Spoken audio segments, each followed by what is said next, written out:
the greatest amount of knowledge that we have in these areas is uncertainty. Mm-hmm. That the biggest the biggest thing that we encounter in life in general, in health in general, and certainly in cancer too, is that we don't know. That we are in uncertainty. Let me give you an example. Even the best done, top of the hierarchy, if you will, multi-center, randomized, placebo-controlled trials, which tell you the effectiveness of this intervention produces X% improvement over this outcome. That's probability data. That's data that's already passed, and the chances that that will apply to you is unknown. Okay?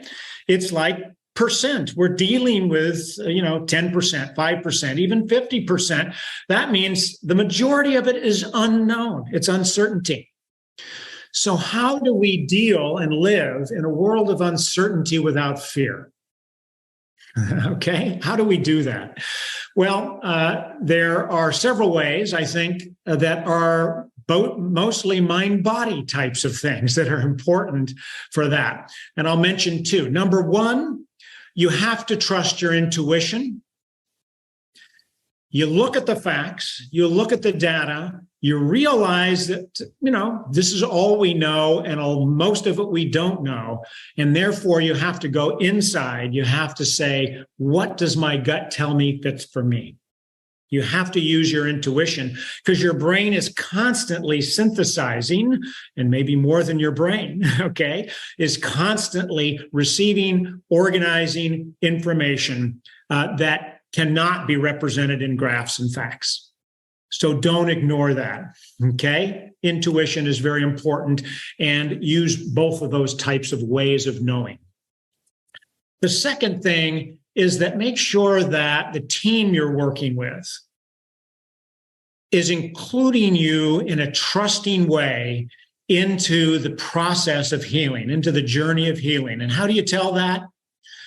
They actually are listening to you, okay?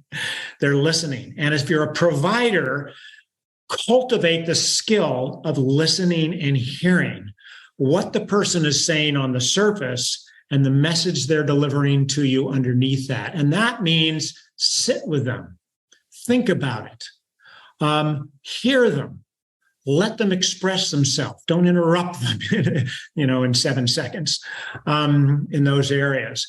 And I think those two things allow us to deal with that kind of uncertainty.